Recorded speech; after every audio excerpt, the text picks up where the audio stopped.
بسم اللہ الرحمن الرحیم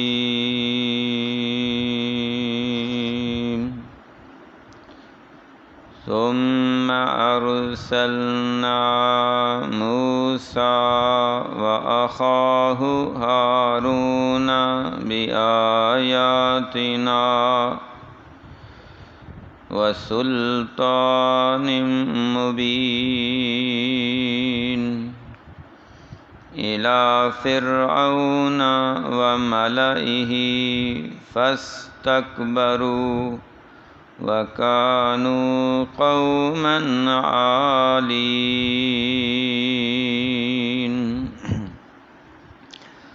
ثم پھر ارسلنا بھیجا ہم نے موسیٰ علیہ السلام کو وأخاہ اور ان کے بھائی ہارون علیہ السلام کو بآیاتنا اپنی آیتیں دے کر نشانیاں دے کر وسلطان مبین اور روشن دلائل دے کر الی فرعون وملئہ فرعون کی طرف اور اس کے سرداروں کی طرف فاستکبروا پس انہوں نے تکبر کیا وکانوا قوما عالین اور وہ سرکش قوم تھی۔ اللہ سبحانہ و تعالی نے قرآن مجید میں پہلے انبیاء کے اور پہلی اقوام کے قصے کہانیاں بیان کیے ہیں، لیکن یہ قصے کہانیاں صرف سنانے کے لیے نہیں، بلکہ یہ بہت بڑی نصیحت اور عبرت ہے۔ ان سے بہت سے سبق ملتے ہیں۔ پہلی قوموں میں جو لوگ غالب آئے، فتح یاب ہوئے،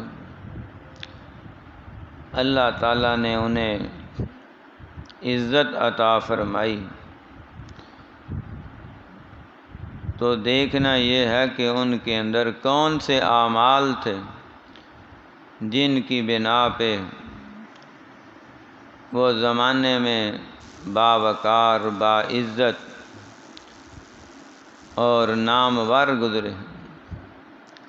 آج بھی لوگ ان کو اچھے لفظوں سے یاد کرتے ہیں، اور ان واقعات میں دوسرا سبق یہ ہے، وہ قومیں اور ان قوموں کے افراد اور لوگ جو غرق ہوئے، تباہ و برباد ہوئے، آج ان کا نام و نشان مٹ گیا ہے۔ ان کے نام پہ کوئی اپنا نام رکھنے کو تیار نہیں، ان کو اپنا سربراہ اور اپنا رہنما تسلیم کرنے کو تیار نہیں۔ تو ان کے اندر کون سی خرابیاں تھیں، کون سی برائیاں تھیں، کون سے جرائم تھے جن کی بنا پہ اللہ رب العزت نے انہیں عبرت کا نشان بنا دیا۔ اس مقام میں ان دو آیات میں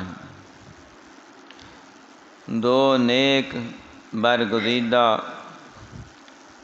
اور پارسا جہاں دیدہ مقربین انبیاء کا ذکر ہے۔ حضرت موسیٰ علیہ السلام جن کا لقب کلیم اللہ ہے، حضرت ہارون علیہ السلام یہ حضرت موسیٰ علیہ السلام کے بھائی ہیں۔ تو دونوں کو اللہ رب العزت نے پیغمبر بنایا تھا، اور ایک ہی وقت میں دونوں کی ذمہ داری تھی کہ فرعون کے دربار میں جائیں اور وہاں اس کے فوجی اور لشکر کے امیر امرا اور اس کے عوام کے رعایا کے جو قومی لیڈران ہیں وہاں بیٹھے ہوں گے اپنی اپنی سیٹوں پہ براجمان ہو کے، تو لوگوں کو انہوں نے اپنی ہی عوام کو اپنا غلام بنایا ہوا، یعنی ایسا غلام بنایا ہے کہ جیسے کسی نے گھر میں جانور رکھے ہوں، ان کے ساتھ جو سلوک کیا جاتا ہے، غلاموں کے ساتھ اس وقت ایسے ہی سلوک کیا جاتا ہے، بلکہ بعض اوقات تو وہ غصے میں آ کے جانوروں سے بھی بدتر سلوک کیا کرتے تھے۔ یہ سلسلہ چلتا ہوا کئی ہزار سال تک چلتا رہا اور ایک قانون کی حیثیت اختیار کر گیا کہ جو بھی قوم کے سرکردہ لوگ، لیڈران، قائدین، عوام الناس کے بارے میں، رعایا کے بارے میں کوئی قوانین وضع کریں گے، وہ آسمانی وحی کے مطابق سمجھا جائے گا، اس کو ہمیشہ لاگو کیا جائے گا۔ تو یہ انسانیت سوز مظالم تھے جن کو قانونی حیثیت مل چکی تھی، قانونی درجہ مل چکا تھا، کیونکہ ظلم کرنے میں وقت کے حکمران پیش تھے، اور ان کے دائیں اور بائیں بازو کے جو سردار تھے، وزراء تھے، ان کے مشیر تھے اور ان کے معاون خصوصی تھے، وہ سارے کے سارے اسی ظلم اور جبر کا شکار کرنے کے لیے عام انسانوں پہ شب خون مارنے کے لیے انہوں نے جو فورسیں تشکیل دی تھیں، بڑی بڑی فورس تشکیل دی، اسی لیے کہ اپنی ہی رعایا کے اوپر ظلم کر کے ان کو جانوروں کے ساتھ باندھ کے، بلکہ اس سے بھی بدتر زندگی دے کے ان کے اوپر ہمیشہ حکومت کی جائے، اقتدار کیا جائے۔ اور اس ظالمانہ اور جابرانہ قانون کو توڑنے کے لیے، ختم کرنے کے لیے اللہ سبحانہ و تعالیٰ نے وقتاً فوقتاً اپنے انبیاء مبعوث فرمائے۔ انہی میں ایک ظالم اور سرکش بادشاہ تھا جس کا نام فرعون تھا۔ فرعون کے کچھ وزیر بھی تھے، مشیر بھی تھے، معاون بھی تھے اور اس کے سردار بھی تھے، جو اس کے ساتھ بھرپور اس کے ظلم میں تعاون کر رہے تھے۔ صرف یہ نہیں ہے کہ فرعون اکیلا تھا یا فرعون کے ساتھ تو دو چار بندے تھے، فرعون کے ساتھ ایک پورا جتھا تھا، ایک پورا لشکر تھا، اور وہ ہر وقت اپنی ہوس مٹانے کے لیے اور اپنی انا کی اور ضد کی خاطر اپنے اندر کے شیطان کو خوش کرنے کے لیے جب چاہتے کسی کو قتل کر دیتے، جب چاہتے کسی کو زخمی کر دیتے، جب چاہتے کسی کا مال چھین لیتے، جب چاہتے کسی کے جگہ پہ، پراپرٹی پہ قبضہ کر لیتے۔ ان کو کوئی یہ بھی کہنے اور پوچھنے والا نہیں تھا کہ تم یہ کیوں کر رہے ہو۔ حتیٰ کہ اسرائیلی قوم جو بڑی ہی مظلومانہ زندگی گزار رہے تھے، موسیٰ علیہ السلام کا جو خاندانی اور وراثتی ایک قبیلہ تھا، اسے بنی اسرائیل کہا جاتا تھا۔ تو یہ بنی اسرائیل کو اس فرعون نے اور قبطیوں نے، جو اس کا قبیلہ تھا، قبطی قبیلہ کے سردار، انہوں نے اس انداز سے جانور اور اس حیثیت سے انہیں رکھا ہوا تھا کہ جیسے ٹانگے کے آگے گھوڑا باندھتے ہیں، گڈھے کے آگے بیل باندھتے ہیں، کولو کے آگے ٹگے کو باندھتے ہیں، کنویں سے پانی نکالنے کے لیے کسی گھوڑے، گدھے اور اونٹ کا انتظام کیا جاتا ہے، تو ان سارے جانوروں کی جگہ پہ انہوں نے بنی اسرائیل کے غلاموں کو اور انسانوں کو باندھ کے رکھا ہوا تھا۔ ان کو چھانٹے مارتے، گھوڑے کی جگہ بھی انسان باندھے ہوئے ہیں، گدھے کی جگہ بھی انسان باندھے ہوئے ہیں، اونٹ کی جگہ بھی انسان باندھے ہوئے ہیں، اور وہ اوپر فرعون اور اس کے سردار گاڑی پہ بیٹھے ہیں، جسے یہ آج کل بادشاہ لوگ یہ بگی کے بگی کیا کہتے ہیں، اس کے اوپر بیٹھ جاتے ہیں، سارے چوڑے اور سیدھے پدرے ہو گئے، اور آگے 2 گھوڑے لگا لیتے ہیں، کوئی 4 گھوڑے لگاتے ہیں۔ تو اس وقت وہ ان گھوڑوں کی جگہ انسانوں کو انہوں نے باندھا ہوتا، اگر انسان تھوڑا آہستہ چلتے تو انہیں چھانٹے مارتے تھے۔ تو اس قدر یہ سخت ترین اذیتوں میں مبتلا تھے، اور جو انکار کر جاتا اسے قتل ہی کر دیتے، اس کا خون رائگا جاتا، ایک ٹگا اس کا وزن نہیں تھا کسی انسان کا۔ فرعون کے بعد جادوگر تھے جو اس نے اپنے ہی محل کے اندر پالے ہوئے تھے، اور ان سے آئے دن کی خبریں لیتا تھا۔ جادو کے زور پہ ہی وہ حکومت کرتا رہا۔ تو اس کے جو جادوگر تھے وہ آسمان کے تک کی خبریں لے آتے تھے۔ انہوں نے اپنے جنات چھوڑے ہوئے تھے، تو وہ جنات آسمان کے ساتھ جا کے کان لگا لیتے۔ جنات کی جسامت بہت بڑی ہے۔ ایک جن جسمانی لحاظ سے وہ جب یہ پیدا ہوتے ہیں تو ان کا جسم تقریباً یہ ایک جیسے ریچھ ہوتا ہے، اس طرح کی کیفیت میں ان کی جسامت ہے، اور ایسے ہی ان کا جینون جو باڈی ہے اسی طرح کی ہوتی ہے۔ تو ان کے جسم پہ بال ہی بال ہیں، لیکن اللہ نے انہیں یہ صلاحیت بخشی ہے کہ وہ اڑ بھی لیتے ہیں، اور جو بڑے جنات ہیں ان کا اپنا جسمانی جو وزن ہے وہ تو ایک اونٹ سے بھی زیادہ ہوتا ہے، ہاتھی سے بھی زیادہ ہوتا ہے، تو ان کی جسامت تو اس سے بھی بڑی ہے۔ تو وہ بازوؤں کے ساتھ ہی اڑتے ہیں، کوئی پر شر نہیں ہے۔ یہ ہمیں جو جنات کی تصویریں دکھائی جاتی ہیں کہ ان کے سر پہ سنگ لگے ہوتے ہیں اور اس طرح کے مختلف قسم کی خوفناک، یہ سب فرضی کہانیاں ہیں۔ تو وہ بعض اوقات ڈرانے کے لیے جو مرضی شکل اختیار کر لیں، 2 سنگ لگا لیں، 4 لگا لیں، خوفناک شکلیں بنا لیں، تو وہ انسانوں کو ڈرانے کے لیے ایسا کرتے ہیں۔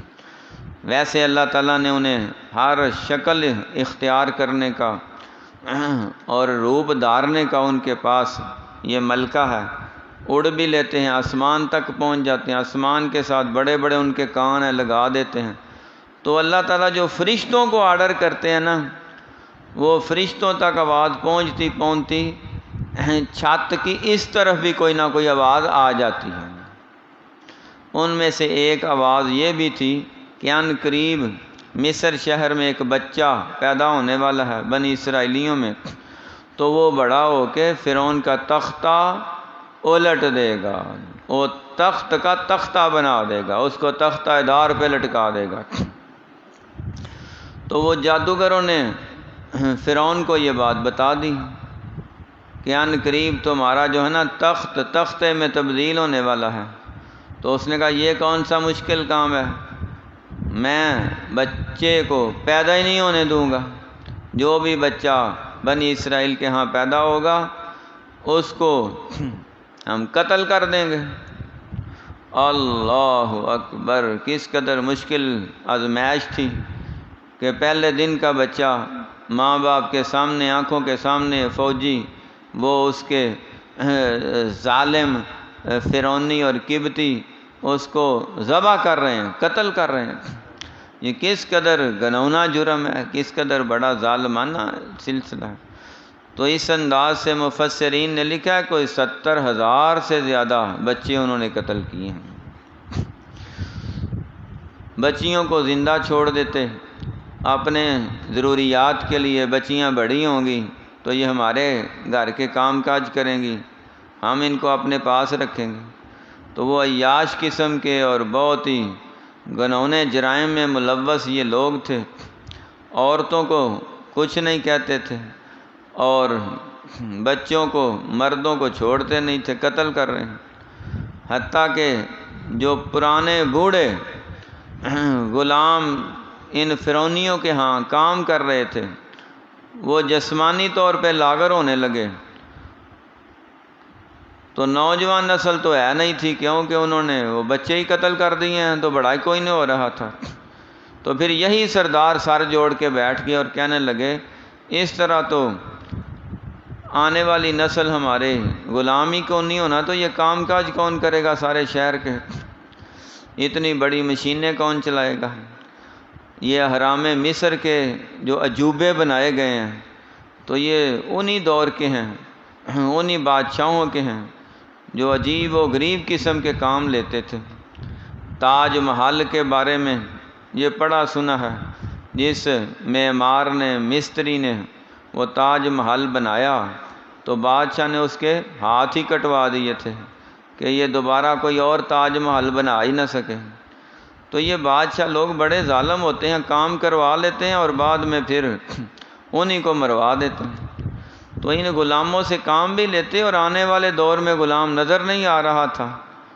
پھر یہ مشورہ ہوا کہ 1 سال بچوں کو زندہ رکھا جائے، 1 سال قتل کیا جائے۔ اللہ رب العزت کا یہ فیصلہ تھا۔ اللہ تعالیٰ نے جو فرشتوں کو بتایا تھا وہ ہو کے رہنا تھا، لیکن کب ہونا تھا اس کا علم اللہ کے پاس تھا۔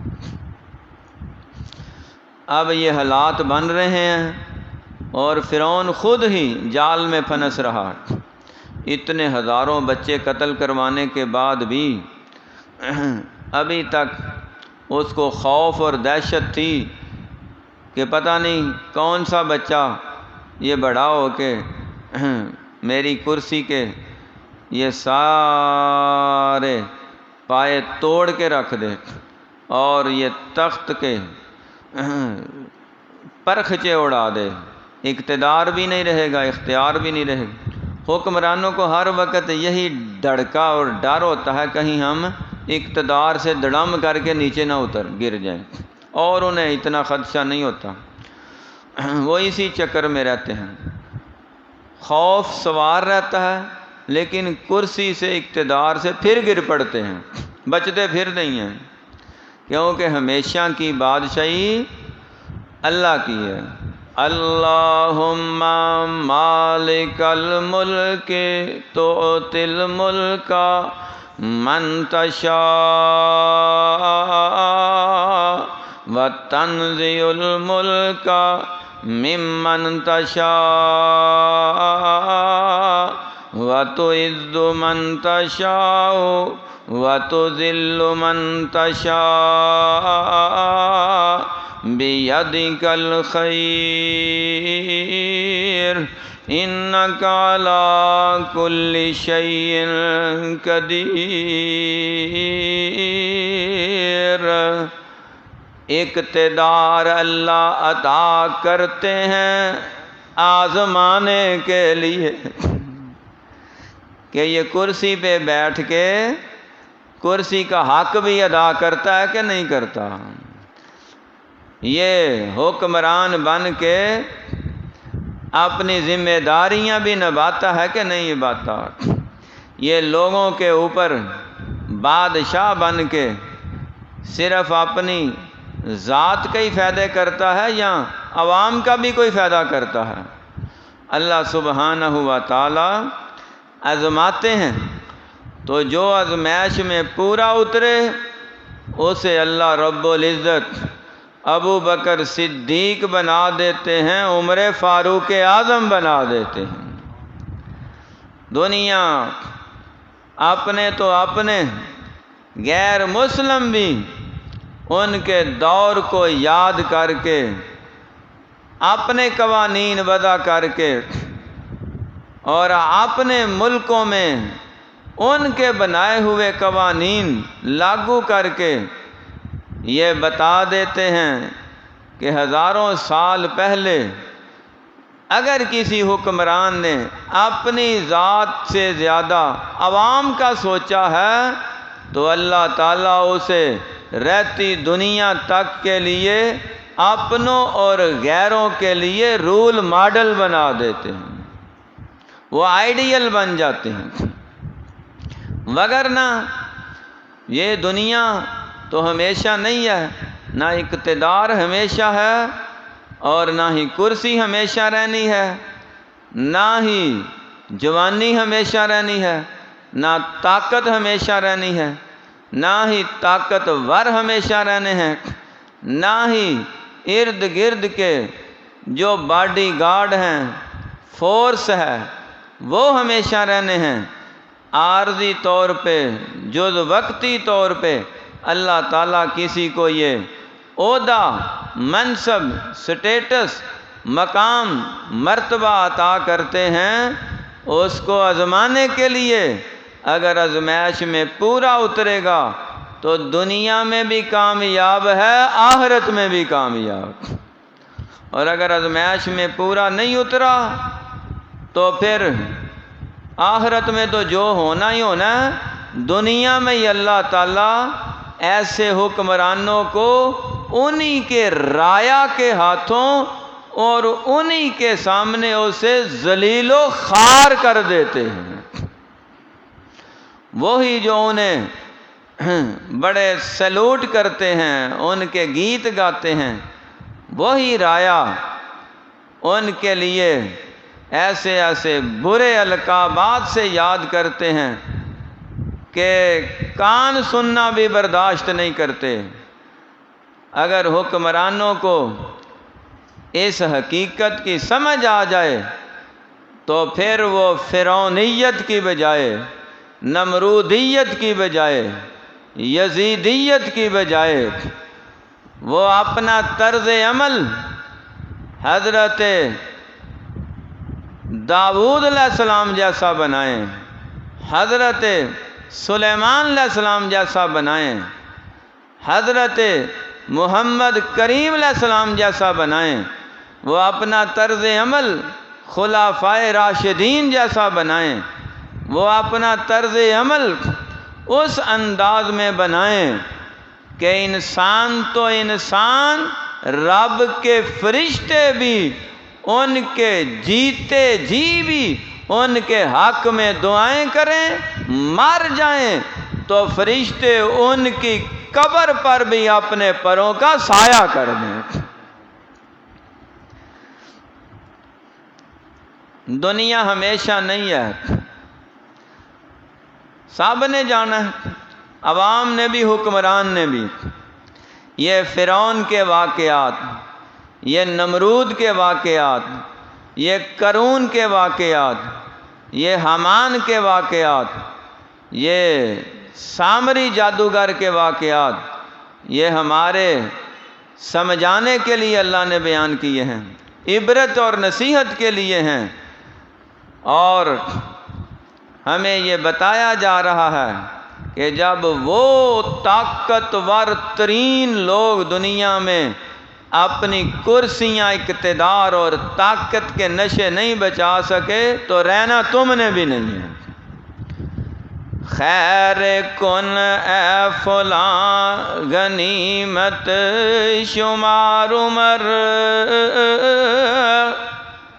خیر کن۔ کسی دور میں یہ میں نے کتاب لکھی تھی، یہ قبر سے حشر 2006 میں، تو کئی ایڈیشن نکل گئی ہے، اس کی فوٹو کاپی میرے پاس پڑی ہوئی تھی، ابھی میں وہ پڑھ رہا تھا، اس میں یہ کچھ اشعار میرے سامنے آ گئے ہیں، وہ اسی کے متعلق ہیں۔ فارسی شاعر شیخ سعدی ہیں، انہوں نے لکھا ہے، خیر کن اے فلاں غنیمت شمار عمر، زاں پیشتر کے بانگ برآید فلاں نہ ماند۔ اے عقل مند انسان اپنی زندگی کو غنیمت سمجھ لے، یہی تیرے حق میں بہتر ہے، اس وقت سے پہلے پہلے کہ کہیں اعلان ہو جائے کہ فلاں بندہ دنیا میں نہیں رہا، وفات پا چکا۔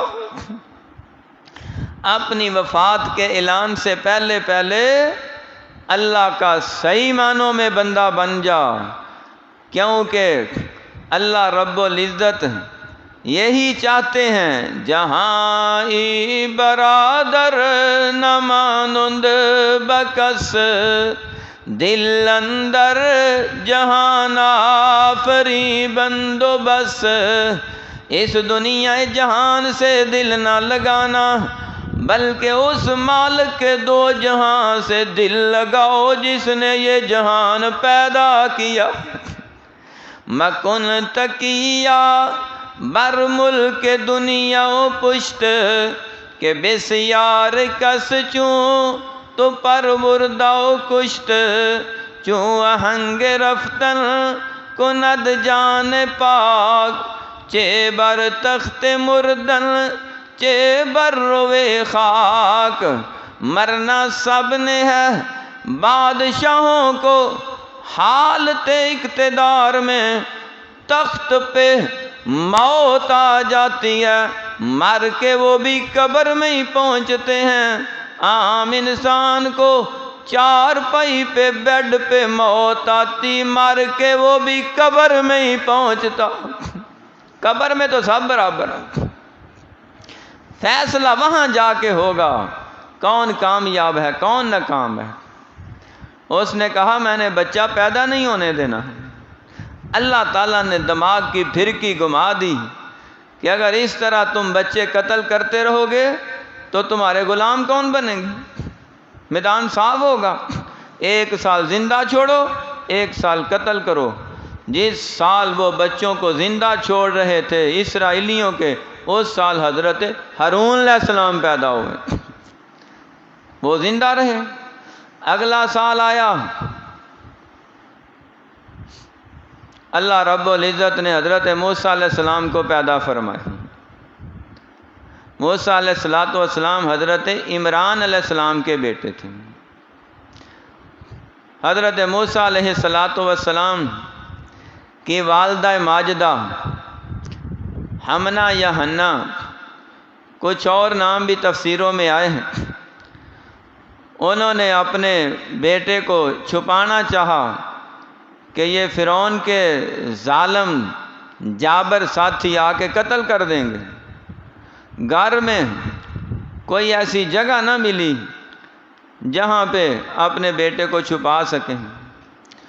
بعض ضعیف روایات میں آتا ہے کہ سامنے تندور بل رہا تھا آگ کا جس میں وہ روٹیاں لگاتے ہیں، تو انہوں نے اپنے بیٹے کو تندور میں خود پھینک دیا کہ ذبح کا منظر میں نہیں دیکھ سکتی، اس سے بہتر ہے کہ آنکھوں سے اوجھل تندور میں جل کے مر جائے۔ پھینک دیا۔ فوجی آ کے ساری تلاشی لے کے چلے گئے، بچہ نہیں ملا، رپورٹ غلط تھی، دائیوں مائیوں نے رپورٹ غلط دی ہے کہ یہاں بیٹا ہے۔ چلے گئے۔ اب ماں بڑی پریشان تھی کہ دیکھوں تو صحیح بچہ کس حالت میں ہے، اس کی ہڈیاں اکٹھی کر کے میں کہیں دفنا دوں۔ جب جا کے ایسے تندور کے اندر نگاہ دوڑائی تو موسیٰ علیہ السلام آگ کے انگاروں سے ایسے کھیل رہے تھے جیسے گلاب کے پھول سے کھیلتے ہیں، زندہ سلامت ہے۔ فوراً پانی ڈالا، آگ بجھائی، بچے کو نکال لیا۔ تو یہ اسرائیلی روایت ہے، اس کے بارے میں حضور پاک صلی اللہ علیہ وسلم کا ارشاد ہے، نہ اسے سچا کہو نہ جھوٹا کہو، ممکن ہے صحیح ہو ممکن ہے نہ بھی صحیح ہو، لیکن قرآن پاک میں جو سب سے سچی ترین کتاب ہے اس میں اللہ تعالیٰ نے جو واقعہ بیان فرمایا، اللہ فرمایا کہ یہ جو بچہ ہے نا اس کو زندہ رکھنے کا ہم نے پروگرام ترتیب دے کے موسیٰ علیہ السلام کی والدہ کے دل میں القاء کیا۔ اوحینا الی ام موسیٰ ان ارضعیہ فاذا خفت علیہ فالقیہ فی الیم۔ اے موسیٰ کی والدہ اپنے بیٹے کو دودھ پلاتی رہ، جب تجھے خدشہ محسوس ہو فَإِذَا خِفْتِ عَلَيْهِ فَأَلْقِيهِ فِي الْيَمِّ، اسے کسی پنگوڑے میں ڈال کے دریا کے حوالے، دریا کی لہروں کے اوپر بہا دینا۔ اِنَّا رَادُّوهُ إِلَيْكِ وَجَاعِلُوهُ مِنَ الْمُرْسَلِينَ، ہم نہ صرف زندہ سلامت اس کو واپس تیرے پاس لے کے آئیں گے، بلکہ ہم اس کو جوان کر کے نبوت کا، رسالت کا تاج بھی پہنائیں۔ دنیا میں جو سب سے بڑا عہدہ ہے، سب سے بڑا منصب ہے، وہ سب سے بڑا عہدہ اور منصب یہ نبوت کا عہدہ ہے۔ اللہ کسی کو نبی بنا دے۔ تو موسیٰ علیہ السلام کو اللہ تعالیٰ نے فرعون کے محلات میں ہی زندہ رکھا، وہیں پل بڑھ کے جوان ہوئے ہیں۔ وہیں پہ موسیٰ علیہ السلام اپنی قوم کے لوگوں کی ہمدردی کرتے رہے ہیں۔ بہت سے غلاموں کو انہوں نے چھڑایا، بہت سی کی سزا میں تخفیف کرائی، کئی ایک کی مشقت میں کمی کروائی۔ موسیٰ علیہ السلام اپنے بھائی ہارون علیہ السلام کو سفارش کر کے جب مدین سے واپس آ رہے تھے تو کوہ طور پہ اللہ نے نبوت کا تاج پہنایا، تو سفارش کر کے اپنے بھائی ہارون کو بھی نبی بنوا لیا۔ اگر کسی بھائی نے کسی بھائی کی سب سے بڑی خیر خواہ ہمدردی کی ہے تو یہ موسیٰ علیہ السلام کی اپنے بھائی ہارون علیہ السلام کے بارے میں ہے کہ انہوں نے اپنے بھائی کو اللہ سے کہہ کے نبوت کا عہدہ عطا کرا دیا۔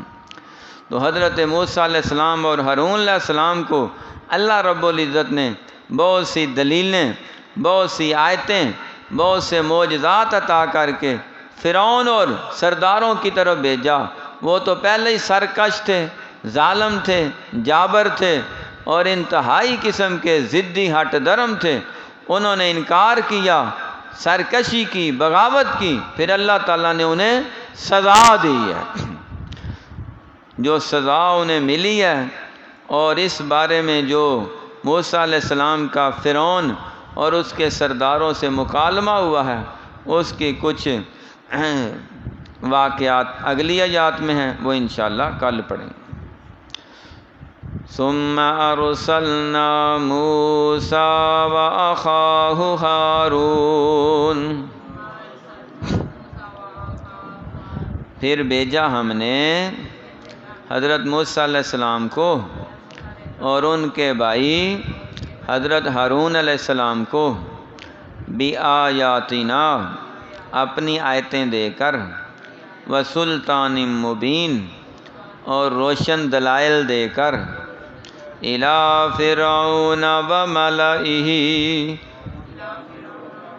تو یہ ملائہ نہیں پڑھنا کیونکہ یہ الف کے اوپر گول دائرہ لگا ہوا ہے، اس کا معنی ہوتا ہے سائلنٹ، کہ یہ نہیں پڑھ، لکھنے میں آتا ہے، پڑھنے میں نہیں آتا۔